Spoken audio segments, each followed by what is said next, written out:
Dear students, hello everybody. Today in this lecture,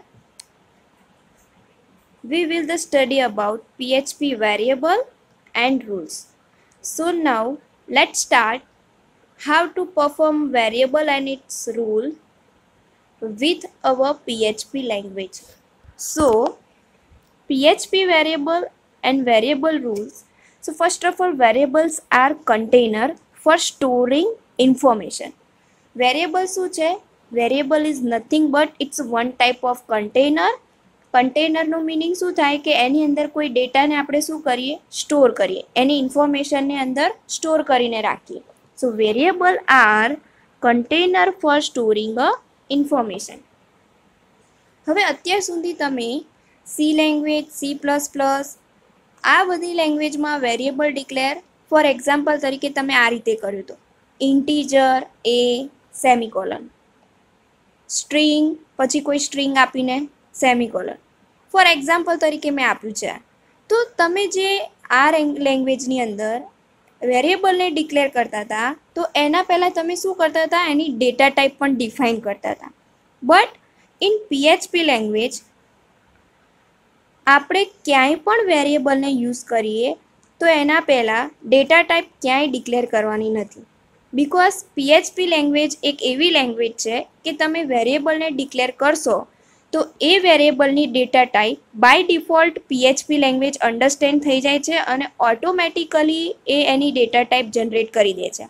એટલે કે automatically એ ડેટા ટાઈપ જનરેટ કરે છે. એના માટે થઈને પીએચપીને શું કહેવાય છે? It's known as a loosely type language. Because in PHP language no any data type define as a variable. એમાં કોઈ ડેટા ટાઈપને ડિફાઇન કરવી પડતી નથી. So it's known as a loosely type language. અને બીજું કે કોઈ પણ વેરિયેબલને આપણે જ્યારે ડિક્લેર કરીશું તો એના પહેલાં ફર્સ્ટ ઓફ ઓલ $સાઇન મસ્ટ બી મેન્શન, એટલે કે ડિફાઇન કરવાની છે.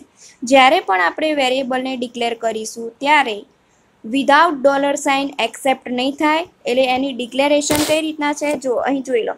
પહેલાં શું કર્યું છે? વેરિયેબલ ડિક્લેર કરવા માટે $સાઇન ઓપન કરવાની છે, મીન્સ કે ડિફાઇન કરવાની છે. પછી વેરિયેબલ નેમ આપવાનું છે and is equals to double કોટેશનની અંદર વેલ્યુ પ્રોવાઈડ કરવાની છે. સો હવે અહીંયા એના રૂલ્સ જોઈ લઈએ. Rules for PHP variable. So variable start with $સાઇન and follow by the name of variable.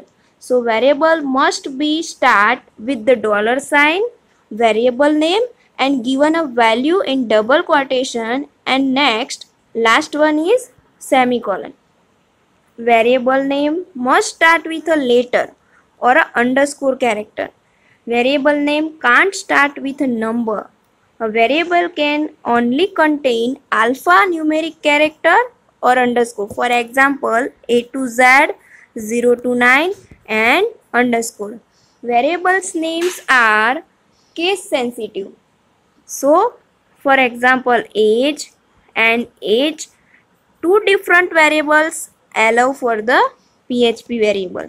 અહીં તમે એજને સ્મોલ લેટરમાં જોઈ શકો છો અને એજને કેપિટલ લેટરમાં પણ જોઈ શકો છો.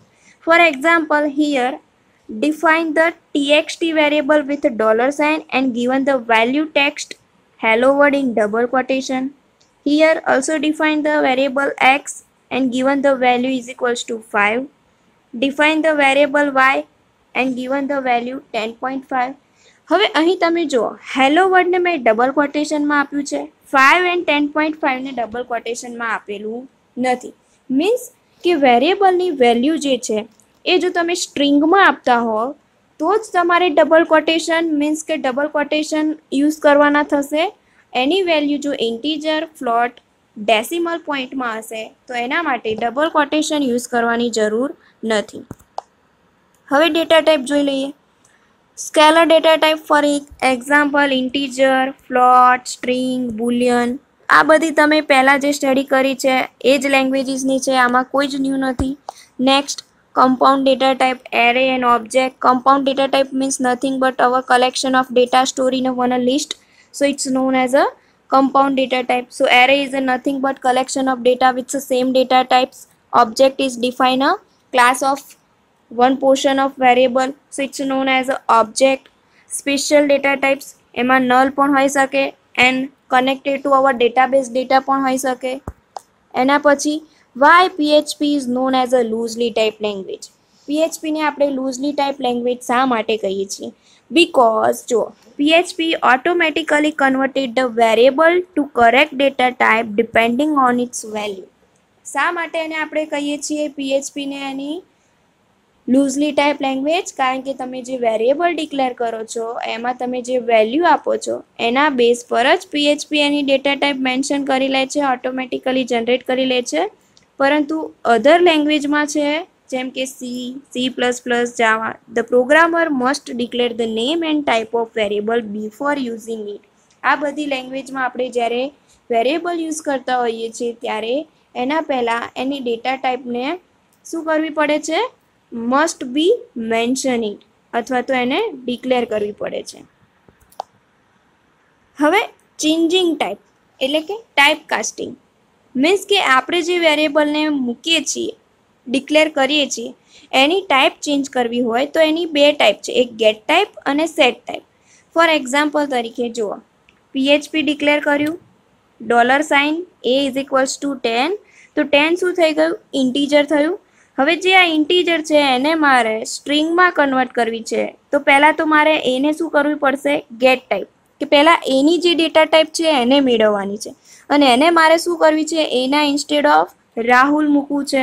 તો એને શું કરીશ? હવે ગેટ ટાઈપ બી કરીશ એટલે મને શું મળી જશે? પહેલાં એની ઇન્ટીજર ટાઈપ અને પછી મળશે એની સ્ટ્રિંગ ટાઈપ.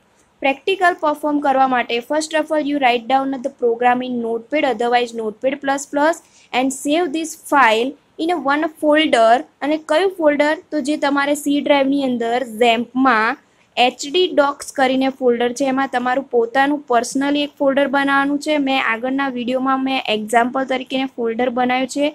આ રીતે જે ફોલ્ડર બનાવ્યું છે એ જ ફોલ્ડરમાં ફાઇલ સેવ થવી જોઈએ અને .php એક્સટેન્શન લગાવવાનું અને પછી જ્યારે બ્રાઉઝરમાં રન કરો ત્યારે ડાયરેક્ટલી ફાઇલ નેમ .php નથી લખવાનું, લોકલ હોસ્ટ લખવાનું છે, સ્લેશ કરવાનું છે, ફોલ્ડર નેમ આપવાનું છે, સ્લેશ કરવાનું છે અને પછી તમારું file name with PHP extension સાથે સેવ કરીને રન કરવાનું છે. ઇફ તમને જો વિન્ડોઝ સ્ક્રીન પર ઓબ્જેક્ટ વોઝ નોટ ફાઉન્ડ આવી એરર આવે તો તમારે શું કરવાનું? ફરીથી સી ડ્રાઈવમાં જાઓ, ઝેમ્પ ફોલ્ડર ઓપન કરો અને એમાં ઝેમ્પ કંટ્રોલ કરીને આપ્યું હશે. આ ઝેમ્પ કંટ્રોલ ઓપન કરશો એટલે એક પોપઅપ બોક્સ શો થશે, એમાં પહેલું અપાચ કરીને આપ્યું હશે. જે અપાચ સ્ટોપ હોય તો એને સ્ટાર્ટ કરી દો અને ફરીથી આપણે જે એરર આવી હતી એ પેજને રિફ્રેશ કરશો એટલે તમારું આઉટપુટ શો થઈ જશે. Next set type. આમાં પણ ટાઈપને આપણે શું કરવાની છે? સેટ કરવાની છે. એનું એક્ઝામ્પલ આ રીતે છે. એના પછી next casting. Casting meaning if you want to change type temporary not permanent. જો તમે તમારા વેરિયેબલની ટાઈપને ટેમ્પરરી મીન્સ કે want to use inside an expression you can use a type casting. તમારે ટેમ્પરરી કોઈ વેરિયેબલની ડેટા ટાઈપ ડિક્લેર કરવી છે તો એના માટે આપણે શું યુઝ કરીશું? કાસ્ટિંગ. ફોર એક્ઝામ્પલ અહીં વેરિયેબલ 1 = 10 જે ઇન્ટીજર છે જેને આપણે સેકન્ડ વેરિયેબલની અંદર ટેમ્પરરી માટે શું રાખવી છે? સ્ટ્રિંગમાં રાખવી છે. તો અહીં શું કરીશ? String data type variable of 1. Thank you. હવે જે આપણે આ જોયા ને પ્રેક્ટિકલમાં, ફર્સ્ટ ઓફ ઓલ ગેટ ટાઈપનું, સેટ ટાઈપનું અને કાસ્ટિંગનું. તો આ આપણો પ્રેક્ટિકલ નંબર 7 અધરવાઇઝ 8 છે. તો એમાં હું આખું પરફોર્મ કરીને બતાવીશ જેથી કરીને તમને વધારે આઈડિયા આવશે. બટ જે લોકોએ આ વસ્તુ મેં તમને ફ્રાઈડે લખવા આપી હતી, જો જેણે ના લખી હોય તો અત્યારે લખીને સબમિટ કરાવી દે ગૂગલ ક્લાસરૂમમાં અને જેને લખાઈ ગયું છે એને કોઈ પ્રોબ્લેમ નથી. Okay, thank you.